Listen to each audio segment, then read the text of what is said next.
सबसे पहले आपको जानना होगा कि डेडलॉक होता क्या है? What is deadlock?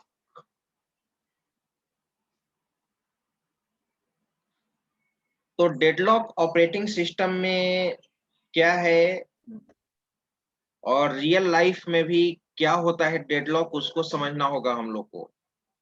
ठीक है कि व्हाट इज डेडलॉक। ये एक चीज मैं बता देना चाहता हूँ, डेडलॉक का मतलब होता है कि एक ऐसा सिचुएशन है जिस सिचुएशन को लॉक कर दिया जाता है, जिस सिचुएशन को डेड कर दिया जाता है। डेडलॉक यानी हर तरह से वो लॉक हो जाएगा, हर तरह से वो क्या हो जाएगा, लॉक हो जाएगा। और जब लॉक हो जाएगा तो वो इवेंट परफॉर्म नहीं होगा। जो टास्क आप करना चाहते हैं वो टास्क आपका परफॉर्म नहीं होगा। तो डेडलॉक, डेडलॉक कहने का मतलब कि एक ऐसा सिस्टम जो लॉक हो जाता है, हर तरह से डेड हो जाता है। तो तुम कह सकते हो कि डेडलॉक एक ऐसा सिचुएशन है जिसमें कोई भी प्रोसेस एग्जीक्यूट नहीं करता है। आप जानते हैं कि ऑपरेटिंग सिस्टम में, अगर हम ऑपरेटिंग सिस्टम में डेडलॉक को अगर कहें, तो डेडलॉक एक ऐसा सिचुएशन है जिस सिचुएशन में कोई भी प्रोसेस एग्जीक्यूट नहीं करता है, सभी प्रोसेस वेटिंग मोड में रहता है। सभी प्रोसेस वेटिंग मोड में रहता है। ये लिटरली मैं अभी डिफाइन कर रहा हूँ शॉर्टकट। ऑपरेटिंग सिस्टम में डेडलॉक एक ऐसा सिचुएशन है जिसमें कोई भी प्रोसेस एग्जीक्यूट नहीं करता है, सभी प्रोसेस वेटिंग मोड में चला जाता है, किसी भी प्रोसेस का एग्जीक्यूशन नहीं हो पाता है। अब तुम रियल लाइफ में समझो डेडलॉक क्या होता है। जैसे सपोज, बहुत सारा एग्जांपल है डेडलॉक का, बस ये जानो कि डेडलॉक में कोई वर्क नहीं हो पाता है। अगर हम आपको कहें कि जैसे कोई भी एग्जांपल ले सकते हो, जैसे मान लो कि एक ट्रैक है, रेलवे ट्रैक है। अब रेलवे ट्रैक है और वन वे है, उधर से भी ट्रेन आ रही है, इधर से भी ट्रेन जा रही है, दोनों डायरेक्शन से ट्रेन आ रही है। एक वन वे ट्रैक है, ठीक है, और दोनों साइड से आपका ट्रेन आ रही है। अब वहां पे सफर होगा कि कोई भी टास्क आपका वहां पे कंप्लीट नहीं होगा, बीच में आकर ट्रेन रुक जाएगी। न ट्रेन, जो ट्रेन जिस डायरेक्शन से, अब ट्रेन अब आ रही है दोनों जस्ट ऑपोजिट, ना ट्रेन जिस डायरेक्शन में जा रही है उस डायरेक्शन में भी वो नहीं जाएगी, और जो ट्रेन जिस डायरेक्शन से आ रही है वो भी अपने डायरेक्शन में नहीं जाएगी। ठीक है, तो वहां पर क्या हो गया, डेडलॉक हो गया। कार का वही सिचुएशन ले लो, तुम जा रहे हो, मान लो कि तुम लेफ्ट साइड ही जा रहे हो, लेफ्ट साइड से तुम चल रहे हो, और अगला कार भी तुम्हारा लेफ्ट साइड से ही आ रहा है, दूसरे डायरेक्शन से। अब रुक जाओगे, न तुम क्रॉस कर पाओगे ना वो क्रॉस कर पाएगा। That is called deadlock, that is called deadlock. यानी आप भी सर नहीं जा सम पा रहे टाइम हैं। के लिए डेडलॉक सर, क्या? सम मतलब सर टाइम के दोनों लिए में से डेडलॉक। एक एक एक कोई बोलो, हाँ बोलो। सर कुछ समय के लिए डेडलॉक होगा, वो फिर तो हो सकता है हाँ, वो जो भी अनलॉक। उसका सॉल्यूशन है ना, कुछ समय के लिए ही। ठीक है, तो वो अगर वहां डेडलॉक पर हुआ सर, दोनों जो दोनों प्रोसेस है सर, दोनों में से कोई नहीं होगा। नहीं, अगर डेडलॉक में अगर 5 प्रोसेस है तो पांचों प्रोसेस वेटिंग मोड में चला जाएगा, कोई भी प्रोसेस एग्जीक्यूट नहीं कर पाएगा, वही तो डेडलॉक है। और उस डेडलॉक को फिर तुमको क्या करना होगा, हटाना होगा। ठीक है, तो डेडलॉक को सर ऐसा हटाने। सिचुएशन आता क्यों है सर? हम्म मतलब ऐसा सिचुएशन होता होगा तो कैसे आता है ये सिचुएशन सर? मैं जस्ट आगे बताता हूँ। डेडलॉक, डेडलॉक प्रिवेंशन में, डेडलॉक एवॉइडेंस में, डेडलॉक डिटेक्शन में। ठीक है, एक एक करके पढ़ेंगे। तो ओके सर। ये ये अचानक होता है। मल्टी प्रोग्रामिंग में नंबर ऑफ प्रोसेस के बीच में अचानक होता है। जैसे तुम कहीं अगर आप जाते होंगे तो देखते हो, मान लो कि वन वे रोड है, एक पुल है सपोज। अब तुम अब एक वन वे पुल है, ये ऐसा एग्जांपल ये हर जगह आपको मिलता होगा। वन वे पुल है, अब वन वे पुल है, अब उधर से भी 4 व्हीलर गाड़ी आ गई और इधर से भी, ठीक है। और अब ना वो अब वो क्रॉस कर सकती है, दोनों में से कोई क्रॉस कर सकता है? No sir. तो इस तरह का सिचुएशन क्या कहलाता है? डेडलॉक सिचुएशन कहलाता है। अब तुम ना करोगे कि दोनों गाड़ी को क्या करना होगा, एक गाड़ी को क्या करना होगा, बैक करना होगा, बैक, यस सर। बैक में आना होगा। लेकिन तो इसी सिचुएशन को तो हम लोग बोलते हैं डेडलॉक। इसी सिचुएशन, अब इसका रीजन क्या हुआ? इसका रीजन तो कुछ नहीं, अचानक डेडलॉक आ गया। अगर मैंने एक पुल का एग्जांपल जो लिया, अचानक आ गया डेडलॉक, तो उसी तरह से मल्टी प्रोग्रामिंग में अचानक डेडलॉक कैसे आता है वो मैं बताऊंगा, ठीक है। जब प्रोसेस और रिसोर्स कैसे डेडलॉक आता है, ठीक है, वो चीज हम आगे डिस्कस करेंगे। अभी मैं केवल लिटरली एग्जांपल ले रहा हूं, फिर उसी तरह से दूसरा एग्जांपल ले लो। अभी ये समझो कि डेडलॉक में कोई भी वर्क परफॉर्म नहीं होता है। तो अब पुल वाला भी एग्जांपल देखें, ठीक है। अब अगर डेडलॉक हो गया तो कोई भी गाड़ी क्रॉस नहीं करेगी। अब उसका दूसरा सॉल्यूशन निकालना होगा, एक कार को बैक आना होगा, जो भी कार अब कहे कि हम भी बैक नहीं है, ऐसा होता है डेडलॉक। डेडलॉक में कोई भी प्रोसेस कम एग्जीक्यूट नहीं करता है। अब वो अगला बोलेगा कि हम भी नहीं जाएंगे, तुम जाओ, ठीक है। दोनों कार अगर एक ही पुल पे आ गए दोनों डायरेक्शन से, अब वहां पर ये हॉट डिस्कशन हो सकता है कि हम भी बैक नहीं जाएंगे, आप भी बैक नहीं जाइए। तब क्या होगा? क्या कोई क्रॉस कर पाएगा? No sir. No sir. That is called deadlock, that is called deadlock. कोई तुम पार्टी फंक्शन में गए हो, पार्टी फंक्शन में गए हो और वहां पर तुम मान लो कि सूप पी रहे हो, और वहां पे जो कप है और एक चम्मच है। अब सूप तो आप ले लिए कप में, लेकिन वहां पे चम्मच है ही नहीं, स्पून है ही नहीं। ध्यान दो, वहां पे स्पून अवेलेबल है ही नहीं। स्पून जितना था वो एलोकेटेड हो गया, अब आपके लिए स्पून नहीं बचा। अब सूप के लिए मान लो कि आपको स्पून जरूरत है।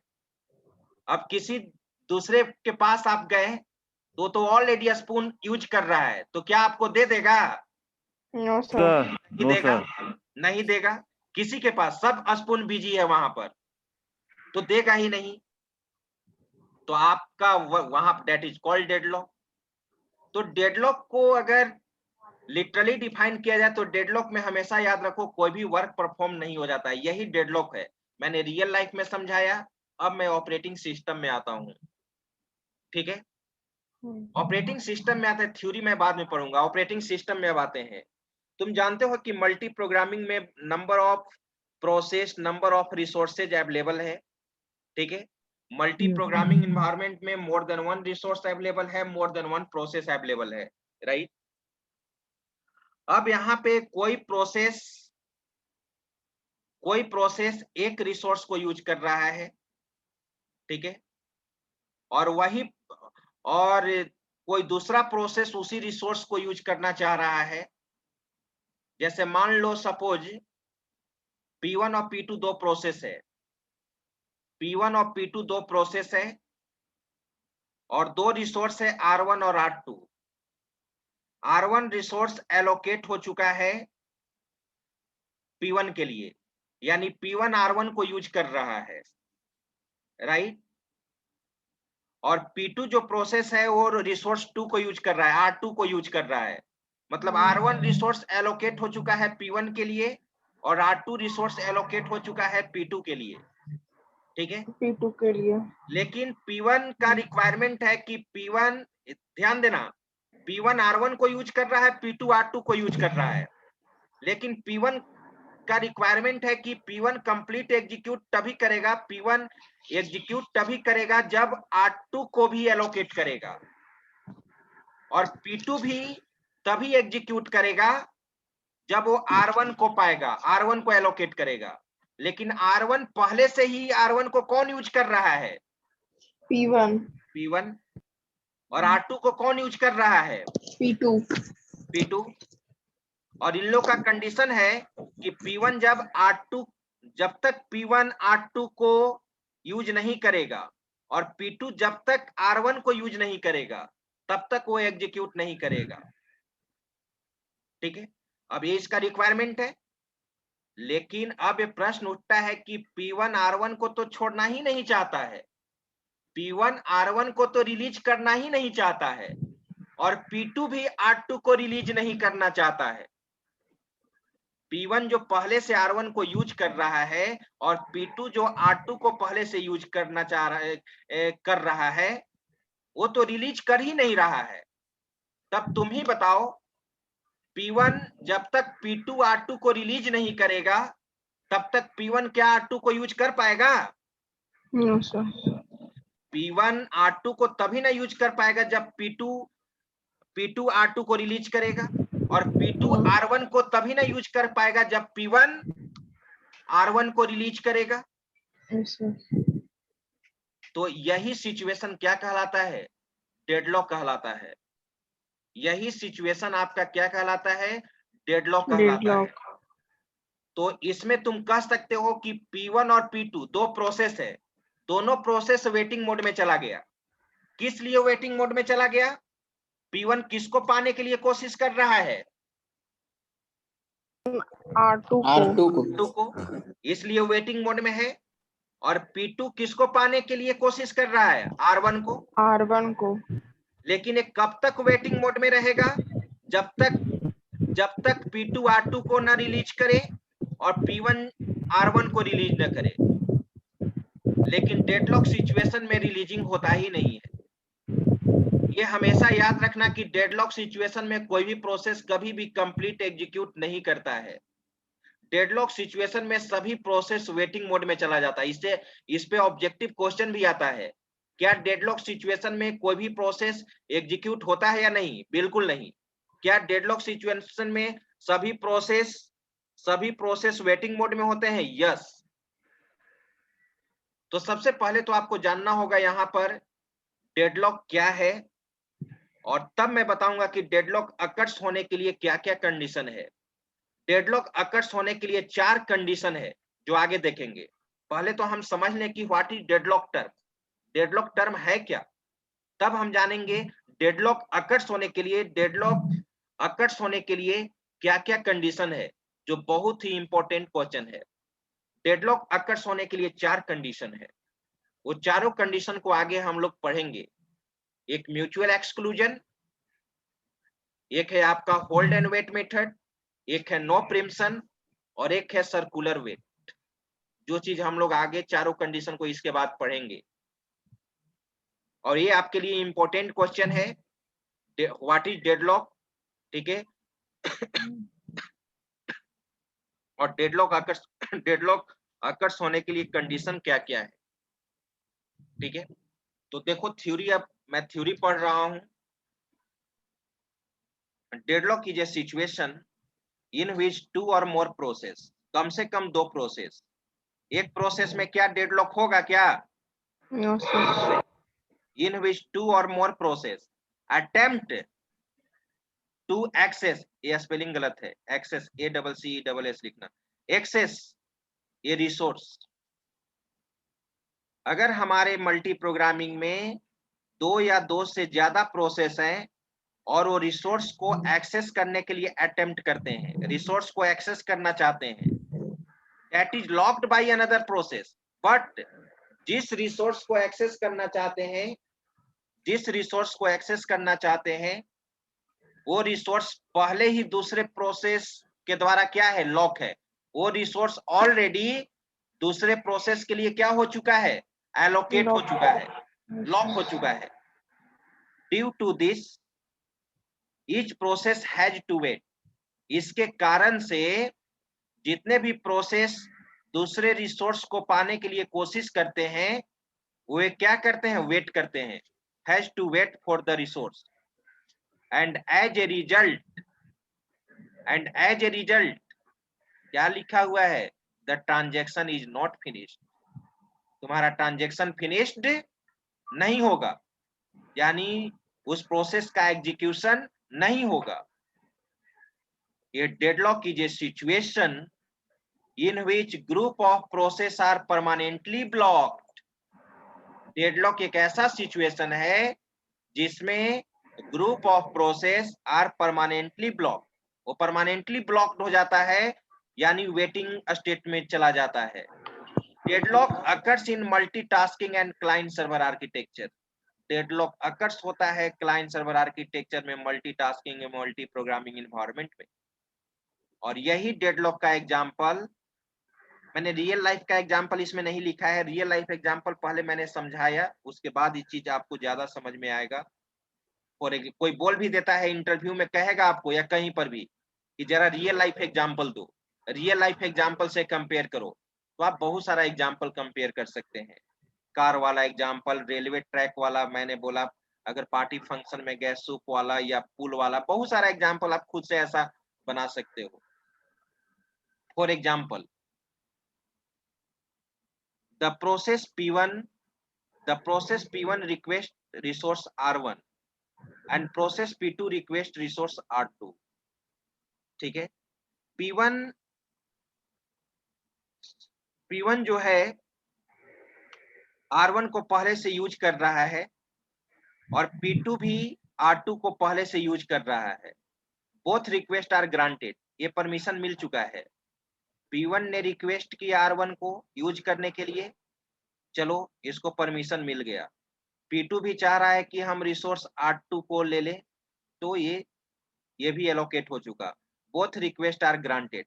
लेकिन अब क्या सिचुएशन आ गया, अब सिचुएशन ये आ गया, now P1 request R2, now P1 request R2। अब P1 किसको रिक्वेस्ट कर रहा है, R2 के लिए, R2 को, and P2 request R1। P2 किसको रिक्वेस्ट कर रहा है, R1 को।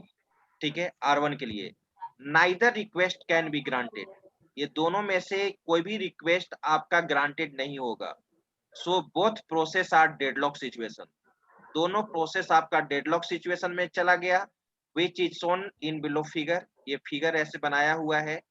P1 यूज कर रहा है R1 को, P2 पहले से यूज कर रहा है R2 को, लेकिन P1 रिक्वेस्ट कर रहा है R2 को और P2 रिक्वेस्ट कर रहा है R1 को। ठीक है, यहाँ पे अब थोड़ा सा ये समाप्त एनोटेशन नहीं है कि मैं लिखूं, आप अपने फिगर में ये बच्चा यहाँ छोड़ दिया है, यहाँ पर क्या लिख लेना, ध्यान दो, P1 R1, यहाँ पर लिख लेना एलोकेटेड, यहाँ पर लिखोगे एलोकेटेड या असाइंड, या असाइंड। P1 के लिए कौन सा रिसोर्स असाइंड किया गया है, R1। यहाँ पर भी लिख देना एलोकेटेड या असाइंड। ठीक है, और यहाँ पर जो डैश डैश जो दिखाया गया है ऐसे, यहाँ पर P1 R2 को क्या करना चाहता है, रिक्वेस्ट भेजा है, ठीक है, यूज करने के लिए, तो यहाँ पर लिख देना रिक्वेस्ट, और यहाँ पर भी क्या लिख देना, रिक्वेस्ट। ठीक है,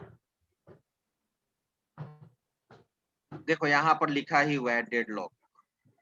डेडलॉक का सर्कुलर शेप में मैंने समझाया है इसको।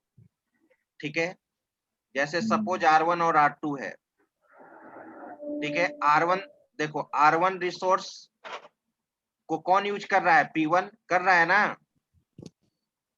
यहाँ देखो इस फिगर को देखो, डेडलॉक को, ये सर्कुलर शेप है, जो एक कंडीशन तुम्हारा होगा सर्कुलर वेट, देखना ध्यान देना। R1 किसके द्वारा यूज किया जा रहा है, P1 के द्वारा। ठीक है, और P1 किसको रिक्वेस्ट कर रहा है, R2 को। और R2 किसके द्वारा यूज किया जा रहा है, P2 के द्वारा। और P2 किसको रिक्वेस्ट किया, R1 को। है ना सर्कुलर शेप। Yes sir.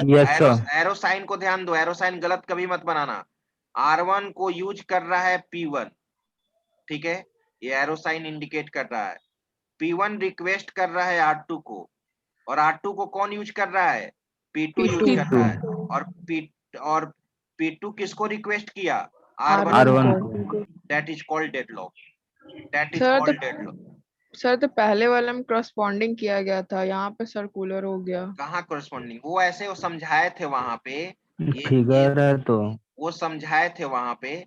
ठीक है, यहाँ सर्कुलर शेप में मैंने दिखाया है। ठीक है, क्योंकि डेडलॉक्स के लिए जो कंडीशन अभी मैं बताने जा रहा हूँ, उसमें एक लास्ट कंडीशन क्या है, सर्कुलर वेट। तो सर्कुलर शेप है ना, सर्कुलर शेप में वेट करता है। ये देखो condition for deadlock. Sir client server architecture में कैसे होता है डेडलॉक? क्लाइंट सर्वर आर्किटेक्चर में वहां पे मल्टीपल प्रोसेस क्लाइंट से सर्वर के पास ट्रांसफर होता है, ठीक है, यानी मल्टी प्रोग्रामिंग में ही काम होता है ना। क्लाइंट सर्वर में बस एक फैसिलिटी क्या दे दिया गया, सर्वर का दे दिया गया। तुम अभी एक सिंगल डेस्कटॉप पे काम कर रहे हो और फिर तुम्हारा जब सिस्टम 10 सिस्टम है, उसको अगर तुम कनेक्ट कर दिए सर्वर से, तो वो तुम्हारा क्या हो गया, क्लाइंट सर्वर आर्किटेक्चर। जो मैंने बताया था कि क्लाइंट क्या करता है, सर्वर क्या करता है। Yes sir. Condition for deadlock, there are 4 condition for deadlock. Deadlock occurs होने के लिए पूछा जाता है कि डेडलॉक अकर्स होने के लिए कितने कंडीशन है। 4 कंडीशन है। चारों कंडीशन में अगर एक भी कंडीशन अगर मैच नहीं करेगा चारों कंडीशन में से अगर एक भी कंडीशन अगर मैच नहीं करेगा, तो वो वहां पर डेडलॉक अकर्स नहीं होगा। तो 4 कंडीशन हमेशा तुमको याद रखना है, ठीक है। कंडीशन फॉर डेडलॉक के लिए there are 4 condition for deadlock. First है म्यूचुअल एक्सक्लूजन, मैं समझा रहा हूं कि म्यूचुअल एक्सक्लूजन क्या है। दूसरा है होल्ड एंड वेट मेथड, और थर्ड है तुम्हारा नो प्रिम्पशन, और फोर्थ है तुम्हारा सर्कुलर वेट, है ना, सर्कुलर वेट। अब मैं Yes, चारों का sir. मतलब अब मैं चारों का मतलब समझा देता हूं, तब मैं थ्योरी पढ़ूंगा। म्यूचुअल एक्सक्लूजन कहता है कि कोई भी प्रोसेस एट ए टाइम एक ही रिसोर्स को यूज करेगा। म्यूचुअल एक्सक्लूजन कहता है कि कोई भी प्रोसेस एट ए टाइम एक ही रिसोर्स को एक्सेस करेगा, ठीक है, दूसरे रिसोर्स को एक्सेस नहीं कर पाएगा। आपने देखा आपने अभी जस्ट डेडलॉक वाले फिगर में देखा, P1 क्या कर रहा है, एक ही रिसोर्स को ना यूज कर रहा है। Yes sir. अगर P1 एक से ज्यादा रिसोर्स को यूज कर लिया, तब तो वहां पर डेडलॉक अकर्स होगा ही नहीं, ठीक है। तो म्यूचुअल एक्सक्लूजन कहता है कि कोई भी प्रोसेस, ठीक है, एक ही रिसोर्स को होल्ड कर सकता है, एक ही रिसोर्स को होल्ड कर सकता है, एक ही रिसोर्स को यूज कर सकता है। That is called mutual exclusion. पढ़ो। The concept of mutual exclusion exclusion describes that a resource can be utilized by one process at a time। कोई भी मतलब जो भी रिसोर्स है, वो एक ही प्रोसेस के द्वारा उसको यूज किया जाएगा एक समय में, ठीक है। जैसे R1 को यूज किया जा रहा है P1 के द्वारा, तो R1 को अब दूसरे प्रोसेस यूज नहीं कर सकता है। R1 ऑलरेडी यूज हो रहा है P1 के द्वारा, ठीक है। P2 कोशिश कर रहा है R1 को पाने के लिए, लेकिन वो R1 को यूज नहीं कर पाएगा, क्योंकि R1 ऑलरेडी एलोकेटेड है P1 में, ठीक है। Hold and wait method, hold and wait method कहने का मतलब क्या होता है कि एक प्रोसेस एक रिसोर्स को होल्ड करता है और दूसरे रिसोर्स को पाने के लिए क्या करता है, वेट करता है। होल्ड एंड वेट मेथड क्या करता है एक minute. Hold and wait method क्या कहता है कि कोई भी प्रोसेस एक रिसोर्स को क्या करता है, होल्ड करता है, और दूसरे रिसोर्स को पाने के लिए क्या करता है, वेट करता है। देखो इस फिगर में P1 किसको होल्ड किए हुए है, R1 को होल्ड किए हुए है, और R2 को पाने के लिए क्या कर रहा है, वेट कर रहा है। R2 को पाने के लिए ये क्या कर रहा है, वेट कर रहा है। तो होल्ड एंड वेट मेथड होना चाहिए, होल्ड एंड वेट मेथड, ठीक है। अब कैसे कार वाला एग्जांपल पुल पे है, अब दोनों कार वहीं पे पुल पे आया, अब वहां पर दोनों वेट कर रहा है कि कौन पीछे जाए। ऐसा होता है ना 2 मिनट या 4 मिनट या 5 मिनट के लिए। Yes sir. कहीं कहीं तुम भी कार चला रहे हो, अगला भी कार, तो 2 मिनट 3 मिनट या 4 मिनट के लिए जरूर होगा कि अब कौन पीछे जाएगा, अब कौन पीछे जाएगा, ठीक है। तो वही चीज यहां पर भी है, होल्ड एंड वेट मेथड, ठीक है। इन this case any process can hold only one process, in this case any process can hold only one resource, यहाँ प्रोसेस नहीं होगा, रिसोर्स होगा। इन this case any process can hold only one resource at a time, but it waits for other resource। इस process को काट कर यहाँ पे कर लोगे तुम, ठीक है, resource. No preemption, no preemption. अब नो प्रिम्पशन में क्या होता है, आप जानते ही हो कि प्रिम्पशन का मतलब होता है पावरफुल। एक आप पढ़े थे ना प्रिम्पशन और नॉन प्रिम्पशन एल्गोरिथम।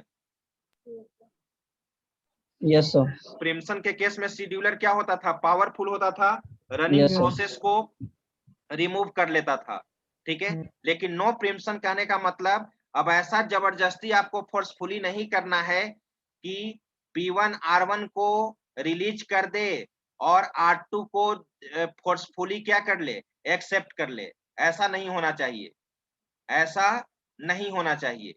इसलिए कहा जाता है नो प्रिम्पशन, इसलिए कहा जाता है नो प्रिम्पशन। नो प्रिम्पशन का मतलब वही होता है, any process do not release the resource forcefully.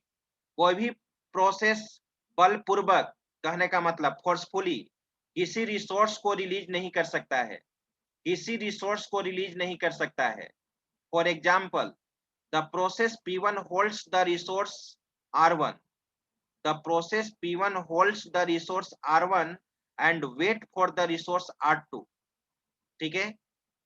ये क्या लिखा हुआ है जी, which लिखा हुआ है, which is locked by the process P2। अब यहाँ पर क्लियर लिखा हुआ है कि P1 किसको होल्ड किए हुए है, R1 को, और wait for the resource R2, R2 के लिए वेट कर रहा है। जबकि R2 किसके द्वारा लॉक किया गया है, प्रोसेस P2 के द्वारा, ठीक है। The concept of non-preemption denotes, the concept of non-preemption denotes that the OS operating system cannot remove or cancel the resource R1 from the process P1 forcefully। यानी ऑपरेटिंग सिस्टम यहाँ पे उस process को, उस रिसोर्स को remove नहीं कर सकता है R1 किससे, फ्रॉम प्रोसेस P1 से। अगर P1 R1 को यूज कर रहा है तो करेगा, अब फोर्सफुली P1 R1 को रिलीज नहीं करेगा। तो यहाँ पर नो प्रिम्पशन का कॉन्सेप्ट होना चाहिए। और चौथा कॉन्सेप्ट है तुम्हारा सर्कुलर वेट, जो मैंने ऊपर समझाया था। In this case all process are involve in circular shape. For example, there are two process P1 and P2। P1 process is waiting for resource R1 नहीं R2 that has been used by process P2। Already समझ रहे हो, the process P2 is waiting for resource R1 that has been used by process P1। वही चीज लिखा हुआ है जो मैंने बताया था कि दो प्रोसेस है P1 और P2। P1 वेट कर रहा है R2 के लिए, जो R2 को कौन यूज कर रहा है, P2 यूज कर रहा है। और P2 किसके लिए वेट कर रहा है, R1 के लिए वेट कर रहा है, जो R1 किसके द्वारा यूज किया जा रहा है, P1 के द्वारा। यही चार कंडीशन तुमको एक्सप्लेन करना होगा। और देखो यहाँ पर लिखा हुआ है वेटिंग मोड, वेटिंग मोड यानी P1 भी R2 को पाने के लिए वेट करेगा और P2 भी R1 को पाने के लिए वेट करेगा।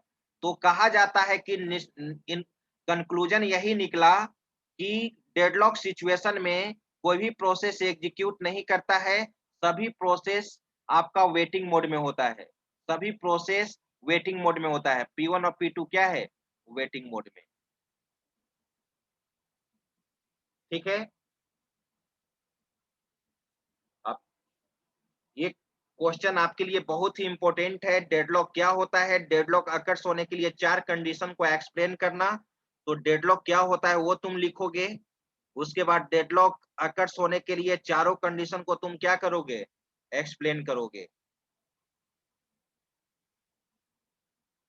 कुछ इसमें पूछना है, कोई कंफ्यूजन है तो पूछ सकते हो। इसके बाद है तुम्हारा डेडलॉक प्रिवेंशन, डेडलॉक को प्रिवेंट कैसे करोगे।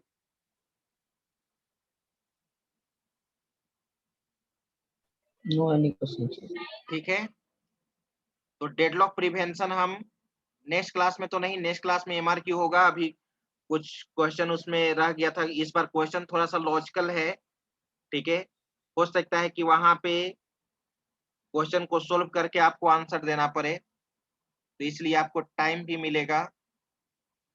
तो नेक्स्ट क्लास में आपका नेक्स्ट क्लास में MRQ श्योर होगा। इस बार MRQ नहीं लिए क्योंकि क्वेश्चन था ही नहीं। अभी हम 20 क्वेश्चन अभी बना ही पाए हैं, कम से कम 40 क्वेश्चन होना चाहिए। चलिए, तो इतना आज के क्लास में इतना देखिए। अब मैं अटेंडेंस बना लेता हूँ।